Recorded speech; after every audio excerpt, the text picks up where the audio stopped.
राधे राधे। तो आज का टॉपिक है अपना कंपैरिजन करना बंद कीजिए। तो ये बहुत ही अच्छी बात है क्योंकि हम अपना कंपैरिजन औरों से करते हैं कि उसने इतनी तरक्की कर ली, उसने इतना पैसा कमा लिया और मैं तो असफल रह गया, मेरे बच्चे अभी तक कुछ नहीं बन पाए, या जो भी है, जिस तरह की भी बातें हैं। हर आदमी की अपनी एक डेस्टिनी है, हर आदमी की अपनी मेहनत है। तो इसलिए किसी से भी कंपैरिजन करना बंद कीजिए। इसी संदर्भ में एक मैं आपको स्टोरी सुना रही हूँ। कौवा जो था वो बहुत रोता रहता था कि मैं तो काला हूँ, मुझे तो कोई प्यार ही नहीं करता और मुझे तो सब अपने घरों से भगाते रहते हैं, मैं काँव काँव करता हूँ, ना तो मेरी आवाज़ अच्छी है। कोयल काली है तो कम से कम उसकी आवाज़ तो अच्छी है, लोग उसकी आवाज़ से प्यार करते हैं, पर लोग मुझसे तो प्यार करते ही नहीं हैं। उसने कहा मैं तो अब हंस की तरह बनना चाहूँगा। तो वो गया जंगल में और हंस के पास पहुँचा और हंस को कहा कि भाई मैं तो बहुत दुखी हूँ, मेरे से तो लोग कोई भी प्यार ही नहीं करते हैं, मैं तो आपके जैसा बनना चाहता हूँ। तो हंस ने कहा कि अरे भाई, ये भी कोई रंग है? सफ़ेद रंग भी कोई रंग है? कोई जीवन तो ऐसे लगता है जैसे नीरस सा है, ना कोई रोशनी, ना कोई चटक रंग, ना कुछ। तो सफ़ेद रंग तो कोई रंग नहीं है और मैं तो अपने इसी सफ़ेद रंग से दुखी हूँ। तो कौवे ने कहा कि मैं काले रंग से दुखी हूँ, इसलिए मैं आपके जैसा बनना चाहता हूँ, आप सुंदर लगते हो। उसने कहा नहीं नहीं, मैं भी अपने रंग से बहुत दुखी हूँ। तो हंस ने कहा कि मैं तो तोता बनना चाहता हूँ। तो तोता का देखो रंग कितना सुंदर है, हरा रंग है, लाल उसकी चोंच चोंच है, तो देखने में भी सुंदर लगता है। तो दोनों लोग फिर गए आगे। गए तो तोता दिखाई ही नहीं दे रहा था। फिर उन्होंने आवाज़ लगाई उसको, तो तोता फिर नीचे उतर के आया पेड़ से, क्योंकि हरे रंग में उसका रंग हरा और पत्तों का रंग भी हरा, तो वो पता ही नहीं चल रहा था।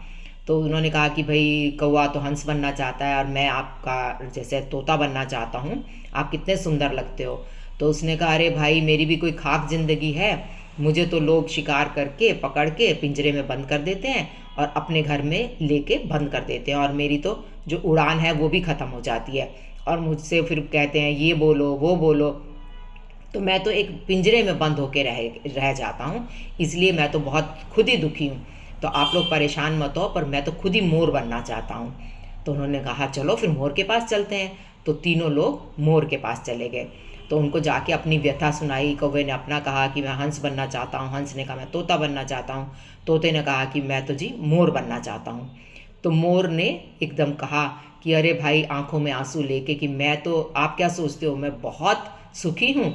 उन्होंने कहा हाँ, आपके इतने सुंदर सुंदर पंख हैं, लोग आपसे इतना प्यार करते हैं, आप नाच करते हो तो कितने सुंदर लगते हो। तो मोर ने कहा कि मैं तो अपनी ही ज़िंदगी से बहुत दुखी हूँ, तो इसलिए मैं तो खुद ही नहीं चाहता कि मैं मोर बन के रहूं, पर पता नहीं क्या बन सकता हूं, मुझे भी नहीं पता, क्योंकि अब मोर तो मैं हूं ही।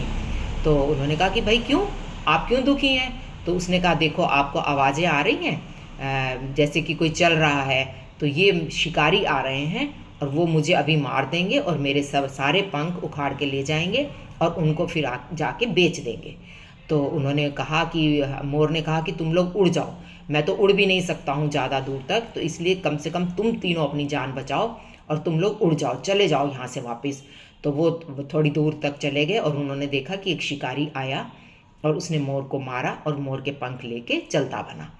तो फिर यही हुआ, डिसीज़न यही हुआ कि भाई जो जैसा है वैसा ही अच्छा है, हमें एक दूसरे से कंपैरिजन नहीं करना चाहिए, अपनी लाइफ से संतुष्ट रहना चाहिए। कौन कैसा है कौन कैसा नहीं, ये जब आदमी किसी के भी नज़दीक जाता है तभी पता चलता है कि सामने वाला अपने से दुखी है और दूसरे को सुखी समझता है। कहते हैं ना, दूसरे की थाली में लड्डू बड़ा नज़र आता है। तो वही वाली बात है कि हर आदमी अपने से परेशान है, लेकिन परेशान नहीं होना चाहिए। ऊपर वाले ने हमें जैसा भी रंग रूप दिया है, जैसी भी हमारी काया बनाई है, तो हमें उसी में संतुष्ट करना पड़ेगा और अपनी परिस्थितियों को झेलते हुए अपनी लाइफ को बिताना होगा। किसी से हमारा कोई कंपैरिजन नहीं है, इसीलिए अपनी ज़िंदगी को अपने तरीके से जीना सीखिए और उसमें खुश रहिए। राधे राधे।